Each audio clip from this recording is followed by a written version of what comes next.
Assalamu alaikum. I am known as Miss Anonymous in the law of land that I live in.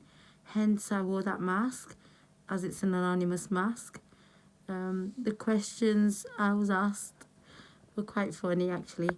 Some people said I woke up and I thought I was watching a Scream movie. Some said, sister, just wear a niqab. I said, I don't wear a niqab. I wear a hijab. And then I thought, well, I don't really wear an anonymous mask either. So anyway, I put this on, and here I am making another video for you guys. I did find out a lot of people were too busy with my mask and not my message. Hence, obviously, I wore this niqab. I have to hide my face. I'm under oath. I just have a message for everyone, and I hope you hear my message this time round, rather than judge me on not showing my face. Okay, so let's start off with the government. Mr. David Cameron made a speech that multiculturalism in UK has failed because we've actually failed to provide a vision of society to which they feel they want to belong. He stated we've even tolerated segregated in communities, behaving in ways that run counter to our values. Now, I want to ask the question, really? See, I'm a product of multiculturalism, not just multiracial. My father came into this country when he was a child. He attended the same high school I went to. I have been more Western than anyone I know. I have been what we call a coconut. Many will know the definition. I will come back to as I go along. I just need to point out a few things, and then I hope you can follow the story as it goes along. I have to change people's names because I have an injunction against me and I have a power of arrest against me. We are still fighting in court for it, so I won't be changing the names for the police or anybody outside of the street, and the housing institution. I have to change their names because they're the ones who take me to court, and I have to change the names of the people on the street. However, like I said, I won't be changing the names of the police or my therapist or anybody who's outside of the street. So I will start off with a girl who is in the army. I'm going to call her Olive Oil. She serves cadets. She's going to be fighting for the army. I want to know who gave her the right to hit me in front of my children. She hit me last July in front of all 3 of my children. I also want to know, is this girl exempt from the law? This girl came to my door. She threatened me. It was over children's fight. Her words to me were, B, you're everything to do with me. When I pointed out, this has absolutely nothing to do with you. I did not understand it was them versus me last July. So, yeah, I am quite worried about this girl serving the army who salutes the flag. I will uphold the law. I would never deceive you. And then she can go out and break the law and get away with it. I am now going to come to my rape. Katie Davidson from Manchester Greater Police, you failed to investigate a major crime on rape. You spent months after January 2018 when it happened looking into my medical records. You didn't even watch my video evidence till July 2018. What exactly were you doing? You stated, you're incorrect, Mr. Anonymous. I have viewed it before. After saying to me, I would have been able to view it straight away had it been with GMP. However, as different forces are on different systems, I had to wait for requests to get a process over in your town and then the disc to be produced and sent to me. Katie, all the while, you failed to investigate who took me to his house. Did I fly there? Did I walk? Or did I swim? I have no reconciliation of saying hello to this monster. He didn't even know who I was. I could have been anyone that night. In the morning, he said to me, are you a Paki? After it was all over. I had a partner, an MMA fighter. And believe me, this monster is someone I wouldn't look twice at, let alone touch with a barge pole. I was also on my girly problems. In March 2018, you stated medical records are something that the CPS want to see. Katie just wanted to prove me mental. I have a question for you, Katie. For argument's sake, I'm mental. Who gave that white man the right to rape me? I lived in real-time horror when Katie Davidson and her DI came all the way from GM to my house saying NFA. She asked if she should call my partner at the time. I showed her the door as I fell to the ground in grief. November 2018, she concluded the matter with her DI. Important factors that she missed. How did I get from Manchester to Stockport? Did she check the cameras of where I remember I was last? He told Katie he met me on the street. He told me he met me in a chicken shop. She failed to investigate any of this.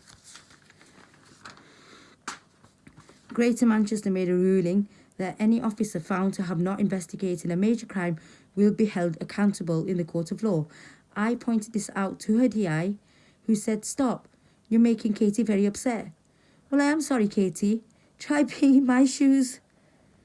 If the role was reversed and a Muslim man raped a white girl, he would have been trialed and executed by a media before he would have proved his innocence. This white man got away with it. If I was a white girl, Katie, would you have left any stone unturned? Coming back to police, when I was assaulted by the cadets girl, who I said was called Olive Oil, two ladies who came, attended the assault last July 2018, they just laughed at my face. If I arrest Olive Oil, I have to arrest you too. I grabbed my bag. Let's go, officers. No, she said. No one's getting arrested today. She asked my 9-year-old what happened. She asked my daughter what happened. When I asked the question, are you going to arrest her? There was no response by PC Hannah Morris. She went off laughing, saying goodbye. Inspector Cisco was the investigating officer to this case, which I was told by a housing institution wasn't an inspector. He was a sergeant. I mean, how would I know? I'm a normal citizen. Housing said, well, after they made this revelation to me, the lady who told me about it, she disappeared. According to Jackie Lane, again, I have to change their names for institution purposes because we are in court fighting this. Jackie Lane said, I don't know who you're referring to, she doesn't work here. Mr. Cisco admitted he's only a sergeant and was taking on the role of inspector for a day. I went through headquarters, complaints, handling process, all the way around, ended up with Mr. Cisco again. Round and round we go like a merry-go-round. Why didn't you enforce the law, Mr. Cisco? Was it because she's serving the army? Mr. Cisco then sent down 2 officers to my house. No, he didn't. He sent 3 officers down to my house. This is after I sent an email 24 hours later. I told him that my life and my children's life is in danger. The 3 people who came down were intimidating the honourable judges that I am in courts with. 2 men came and 1 officer female. You came with the mindset to show me we are power. I will arrest you now. I have the power to do so. You're mental and I'm sending MASH team on you. And you did just that. Your officers, Mr. Cisco, gentlemen, they were your officers who came. Gentleman who came from MASH team, he had only 3 days to prove that my mind is not mental. He investigated. Conclusion, again, I will come back to that when I talk about my therapist, Emma Struthers. Housing, Jacqueline. I have video evidence of officers shouting outside my house to everyone. Everyone was listening in the street. Officers, may I remind you, I pay my taxes. You're a public servant. You wear the badge, hence you have power to pick and choose. I showed him the door and said, you're exposed. He came into my house saying, you're confused. Housing are trying to help you with this letter. The letter clearly stated you are facing eviction if you cannot raise £640 in a matter of 4 days. As he's standing outside saying, I will arrest you, my voice broke. My daughter came down with her phone and she recorded him. She asked the question, did you call my mum mental? And did you just say you are going to arrest her? To this he replied, well, do you not think your mum's mental? I am following complaints procedure on this, but I don't know how long it will take before I bring these officers to justice. Now, Police Officer Birchall, he fails to arrest my neighbour's ex, who is one of the favourites to police. I mean, he's in and out of police station all the time. They said I was rude to officers and I swore at the officer. Shame on you, officer. Anyone and everyone who knows me knows I would never swear, especially not authority. I mean, anyone for that matter. It's just not in my nature. So, Mr. P.C. Birchall, you're a liar. You failed to enforce the law once again, Mr. Cisco's officers. Job well done. Officers who came to my house after another phone call on a neighbour asked why won't housing put a stop to this? We follow the law. Housing follow policies. I was looking at him like, well, I don't know. Then they went into my neighbour's house and came back changing their tune. Don't call 999. We won't lose any sleep. I have video evidence of this. Hope you're following the pattern so far. Now, coming to housing institution, Jackie Lane ignored all my pleas. Drop the hatred you have with your ex-employment, she says to me. I had to point out to her it's called fighting for justice, fighting for equality, fighting for what's right. Of course I can't teach you this, Jackie Lane, as you're racist. Jackie Lane plays a big part on not helping me and my children against everything I was facing on the street. Jackie Lane comes to my neighbour's rescue last month when I was painting my fence for the house I pay for. Wendy Aslam, my neighbour, attacks me in front of my 10-year-old son. I act in self-defence. Jackie Lane takes me to court with statements filled with lies. I counter-allegated her lies, and all this is still in courts. So I am taking Jackie Lane, Caprice Roads, and Mr. Blue. Jackie Lane wants my head tested, as she believes her opinion is I am mental.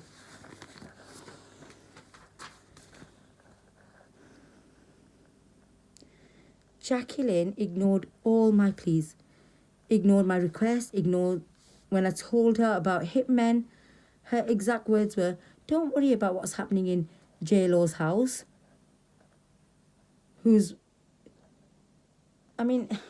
J-Lo, I'm sorry I have to call her J-Lo. She believed that J-Lo should eat her heart out. She's more beautiful than J-Lo.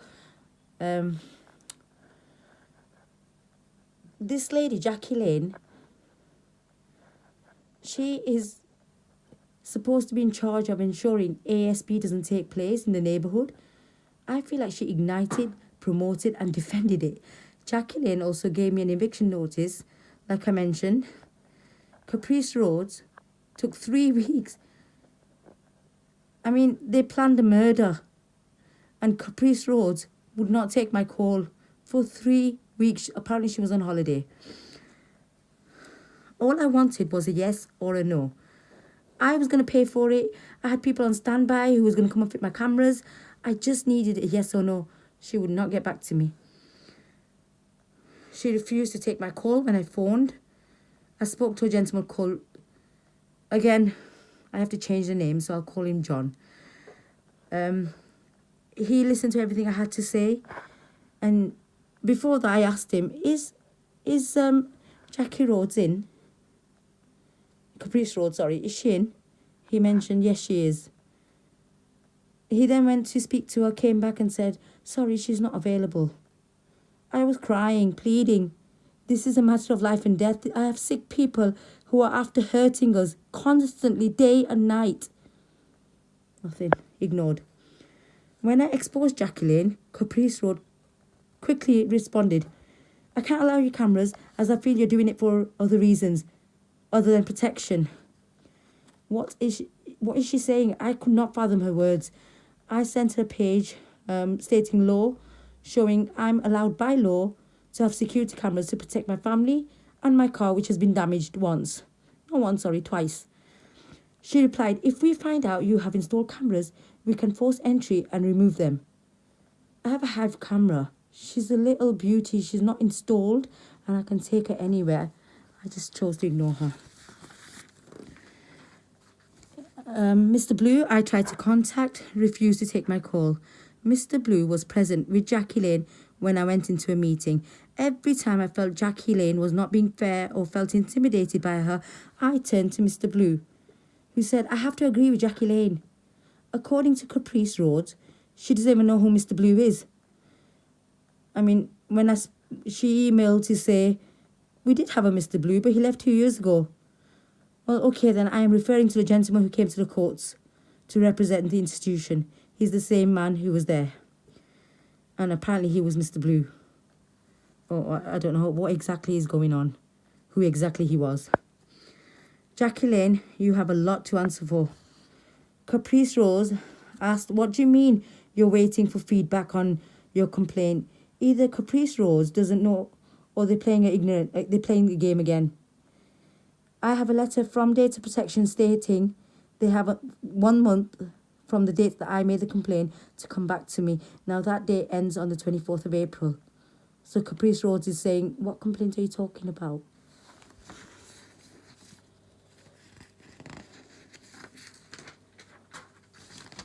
Caprice Rhodes then turns up at my door just a few days ago. I was reluctant. I don't want to speak to you. Hear us out, she said. I know you've suffered a lot. I'm so sorry. We can really help you. I did hear them out. And then I said, look, I'll think about it. Please give me your name. And I was shocked to see when she turned a card, it was Caprice Rhodes. My first reaction was, why didn't you allow me cameras? She said, I had to take note of everything. I asked her to leave. See, she failed to protect me and my kids by safeguarding us. All she had to do was say yes or no. And now she's sorry. She then emails to say, I have passed your complaint to Mr. Manager. Again, can you tell me about what you're waiting on feedback about your complaint? I had to tell her to go at this point. Get your manager to contact me.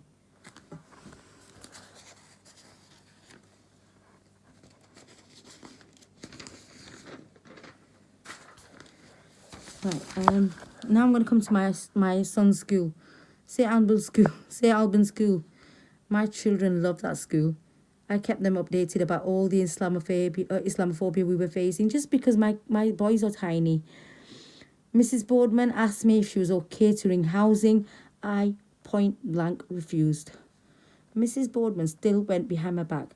She said, perhaps we can get your therapist and housing and police and people to sit down for mediation. That is not your job, Mrs. Boardman. With all respect, I said no. However, it got me thinking. Another meeting. Your children are okay. However, if at any point it starts to affect the children, like you don't feed them, I will have to tell social services. I was thinking, okay, but Mrs. Boardman, does it look like I don't feed my children? No, you do, but it looks like you're not feeding yourself or even taking care of you. Thanks for your opinion, she said. You look like you don't sleep. Yes, tell me again, what's my appearance got to do with my children? I told Mrs. Marshall to get Mrs. Boardman to speak to my son about what happened. This was on the Monday, on the 25th of March, after the incident with my neighbour. Mrs. Marshall, on the advice of who I don't know, quizzed my 10-year-old.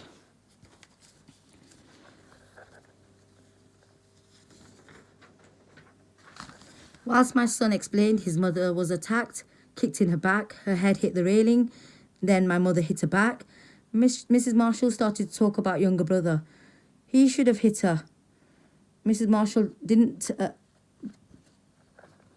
Mrs. Marshall had put words into my son's mouth. When just like when I spoke to my son, he mentioned, yes, she was talking about, why didn't your little brother hit him? I feel like she just put words into his mouth and made him say, yes, okay, he did, with a toy car. I really don't know what happened there. I don't know if my son was just saying it to make the story interesting. However, I did witness the facts and what my son said to the teacher right in front of me. I was a witness to my son's statement to Mrs. Boardman, where he stated all facts, but Mrs. Boardman refused to write down word by word. My son told Mrs. Boardman that Wendy Aslam kicked my mother first. It took Mrs. Boardman nearly 3 letters, and she refused to put it down. She would not put that down. I looked her in the eyes and questioned her. Have you contacted housing? Though I asked you not to? Her reply was, no, of course not.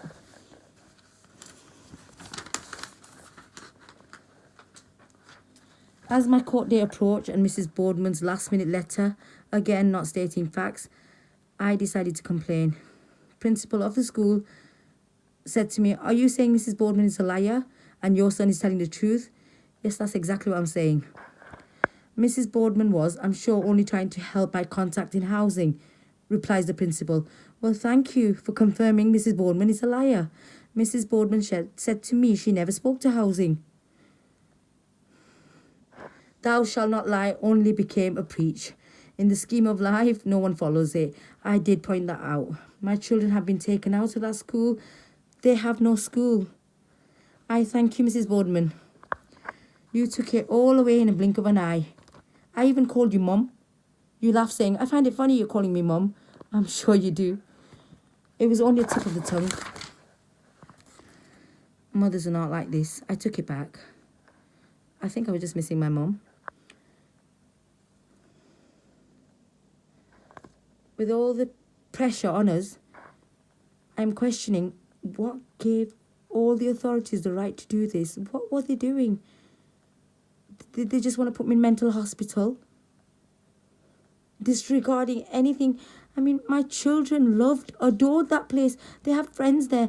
My eldest son was supposed to be going on a trip next month. Why would you do that? I told you not to contact housing. It was not your job to go and arrange mediation or anything. Why weren't you following your policy and guidelines?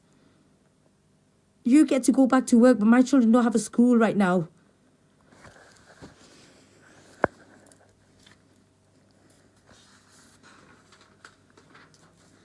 Now, let's come to the people on my street. I told you about J-Lo, didn't I, before? She hired hitmen. I mean, I don't know what she was thinking. Is this a Nintendo game? She was obsessed with the MMA fighter. Sorry to say, he just felt sorry for you. I have questions for you, J-Lo. What did I ever do? You wanted him to die. What did he ever do to you? He drove you and your sister wherever you needed to go. I cooked for you. You were in my house. You practically lived here. You told me what and where and what I should be doing, where I should go, where I should be taking you. You couldn't handle it when I said to you, what am I? Didn't I look after your children? Didn't I break my back making chapatis for you? Didn't I break my back cooking whatever you wanted? You trashed this house, left me to clean it up. You took my little baby from the cul-de-sac that he was playing outside with his brother. And you took him down the road and said, I found him down the road. When I asked my little child, he said, no, they took me. Even then, I thought, okay, he's little. I gave you flowers as a thank you. Didn't I attend courts for your sister? I didn't have to take her, but I did.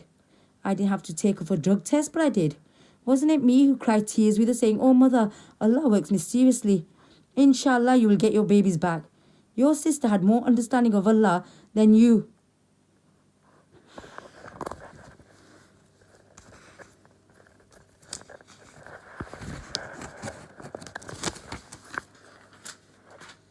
You egged my door. You tried to open my car door, spitting on my window. You damaged my new car.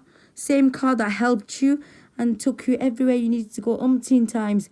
You then got your son to do the same to a Mazoom blind lady's husband's car as she spoke the truth to the police, which obviously you didn't want. You were constantly spying, passing information, saying thanks. Thanks to you, I made £2,000. Was it all about money? He paid you well, didn't he? You, J-Lo, said, Lois Lane. Lois Lane is Wendy Aslam's daughter. Again, I'm just changing names. Said, I can't wait for you to lose your kids. You, J-Lo, swore on your children's lives. Lois Lane swore on every member of her family, including her late grandma's, and said, and then Lois Lane said, Lois Lane, I don't know if you said it in anger. J-Lo says to her, Lois Lane says to her, I have no problem with you, J-Lo. Oh, let's be happy families. You shook her mother's soul. Them words no mother will tolerate. I stood in awe at your love for each other. Well, one of you is lying. You're talking to the mother whose kids you want. To this day, you know, it really hurts. It hurts. I'm a mom. And every woman out there, every mother will understand my pain. I mean, your children are your everything. When someone threatens to take your children away from you over my dead body.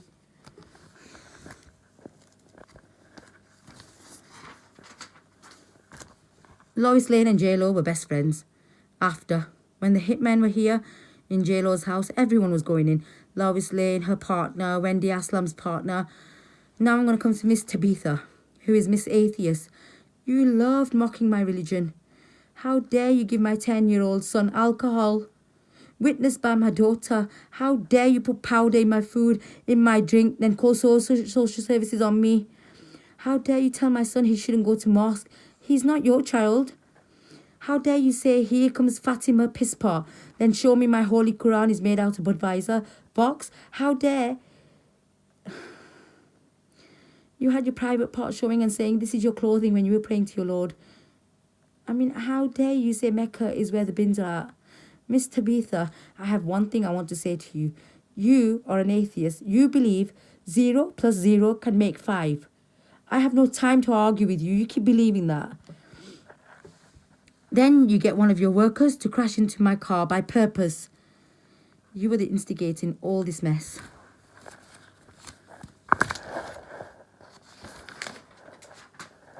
I saw right through you. You pulled J-Lo's strings. She was your puppet. She would do anything for money. J-Lo's partner, mashallah, 6 foot tall man. Brother, did you forget your sister in Islam? Wasn't it you who praised me? What a woman, he used to say to the MMA fighter. I mean, he can tell you to confirm this. I cringed when he told me. However, I never lost respect. So why did you come to hit your Muslim sister? You stopped, alhamdulillah, when I said that. But J-Lo didn't like it. It infuriated her so much. She came to my face saying, did you just call him a brother? Yes, J-Lo, they're all my brothers. That's when you wanted to go for me, didn't you, J-Lo? Now thinking back, I should have let you. Thinking of how much it is in your system, I should have let you hit me. You once came into my house and said, you know you, Miss Anonymous, you don't care about us. I laughed at you. What are you on? You know I care about you. It was always us and you. You always... I never, ever felt like that. But you always knew. I never saw it. I was too busy loving to be worrying about hating. You showed me what I couldn't see. You showed me what I don't want to be.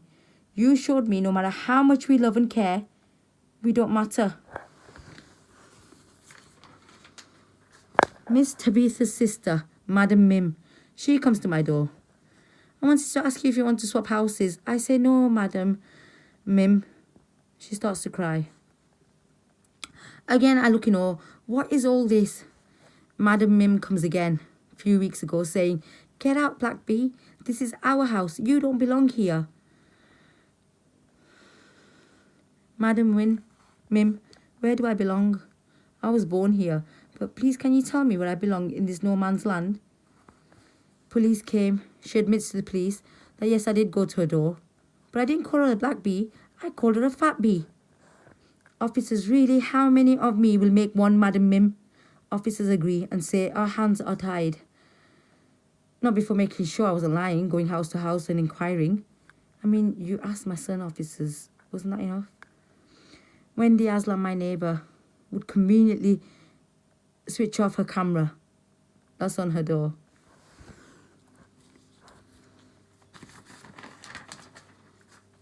Wendy Aslam, you were a spy for institution.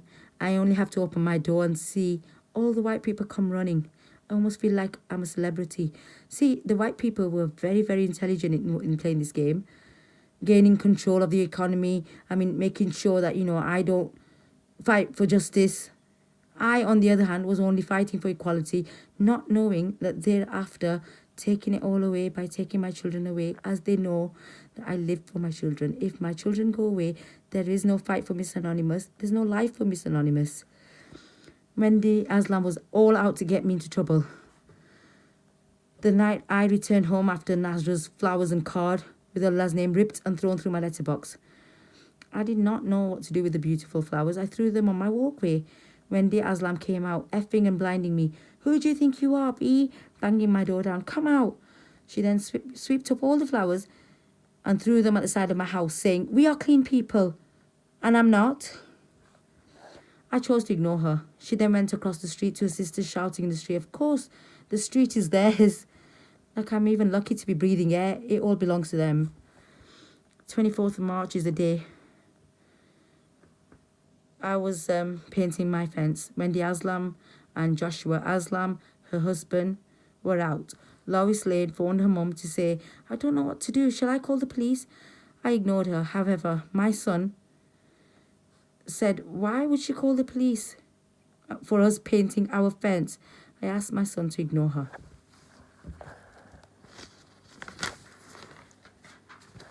Wendy Aslam and Joshua Aslam returned home. Normally they park their car in the driveway, but because Wendy wanted to start a fight, she and her husband parked the car out of sight. She came unannounced, kicked my back. My head hit the fence. I had paint in my hair. For days it wasn't coming off. It's almost like Allah gave me enough power. As I stood up and she put her hand on me again, I fought back. Lois Lane crying, get off my mum. As a hand came from behind, I grabbed both mother and daughter. And I hit them back. Yes, I did. Joshua Aslam pulled up with his car and said, all of you let go. I said, no, not until they let go first. Joshua Aslam, in his witness statement, said, I put a stop to this by grabbing Miss Anonymous. I made it clear in my witness statement, had Joshua's hand even touched me, I would have gone for him too. After being raped, do you think I will allow any man to touch me and put his hand on me? 25th, I see a Pandora earring that I pulled off whilst I hit her. I held on to it. I told my therapist, Emma, what should I do with it? She advised, ponder over it, you'll know what to do. The day I got the court papers given to me, I wanted to flush it down the toilet, but I kept hold of it.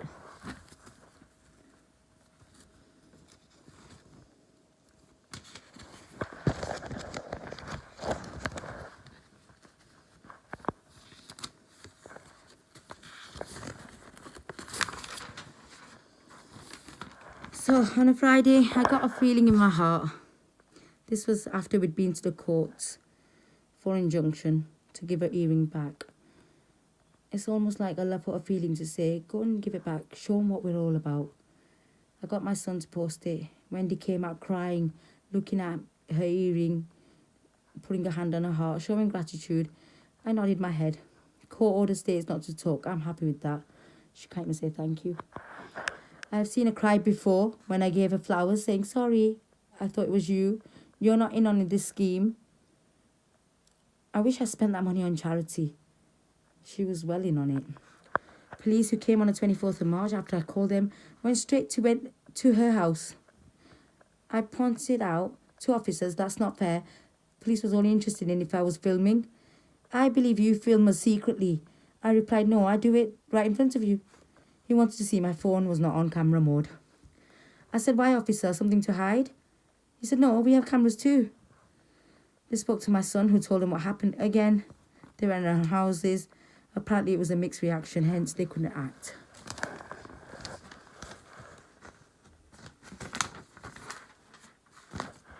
I'm in a legal battle with a company I worked for 5 years. I've been fighting in courts for nearly a year now. These people become heavily involved. Miss Tabitha's daughter, Matilda, who witnessed my assault, by the cadet skill olive oil. Matilda said Miss Tabitha, her mother, won't allow her to be a witness to what she has witnessed. Matilda also sent a text message asking for a laptop, on Messenger, saying, can I have your laptop and your printer? I told her I didn't have a printer and I can't give you my laptop. She then replied, I have a printer, I just need your laptop. When I said no, another lady's daughter came knocking on my door. Can I have your laptop, please? We'll give it back in a few hours. I refused. Then JLo came. I'll watch over them. Let them borrow me your laptop. No. I knew it was to copy my hard drive into because of my case. Now I want to ask Nazra, what happened to you? I thought you loved Allah subhanahu wa ta'ala, and I thought Allah loves you back. That's how you felt. I mean, I'm not here to judge you, but ripping Allah's name, Nazra, my whole body and soul was shaking. Like, why would you do that? You called me to an address. One day I was out. I wasn't home for hours because I was at a wedding. She calls me to say, where are you? I said, I'm out. Why? She said, can you come to this address? I didn't want to go. For the sake of Allah, I came. I went to where you asked me to go. I had wudu and all I could smell was alcohol. You asked me to convince everyone about J-Lo. I then blocked you. You sent a message from your daughter Hannah's phone. I blocked her too. So what happened to Hannah? She came to my door, screaming, swearing, wanting to trash my car. Hannah said, come out, B. I want to trash you. I'm going to trash your car. I don't know. She was going on and on. My daughter was in shock. Mum, you gave her mum flowers, food, card, and she's talking to you this way. It's disgusting.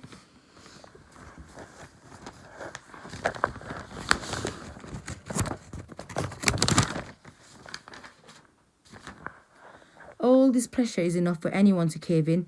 Then comes my mother. Enough. Drop it. You're not fighting for justice anymore. I then turned to Allah. Please help me. I no longer know what to do. I put Quran on. Alhamdulillah, the ayat that came was my answer from Allah. It was Surah Nisa, chapter 4, verse 135. Oh, you have believed. Be persistently standing in firm for justice. Witness for Allah, even if it be against yourself, your parents, your relatives, whether one is rich or poor. Allah is more worthy of both. So follow not your personal inclination, lest you not be just. And if you distort your testimony or refuse to give it, then indeed Allah is ever with what you do acquainted. That point, everything changed for me. I submitted to Allah subhanahu wa ta'ala. I put my hijab on. I no longer have a partner. I told him he had to go. I reserve the right to love only Allah subhanahu wa ta'ala. All this that happened, it just guided me back to Allah. All I know is Allah is present. I could not have done it. I could not have executed all this. I could not have done it without Allah's help. The whole world started to make sense as I divided everything into two categories. It's all Allah versus the devil. You've got Allah's people, you've got Muslim, Christians, Jewish, and then you've got the devil's people, which are ISIS, KKK, Zionists. You've just got to divide the whole everything into two categories, everything light, dark. When your spirit's awake, when you become so close, subhanallah, it's been amazing. I have never ever felt like this ever in my life. I have got so much peace now. Nothing matters to me. I just want peace and calm, and I cannot deal with other people's problems. Before, my door was open to everybody. I was taking everybody's problems in, but I was in the clutches of the devil.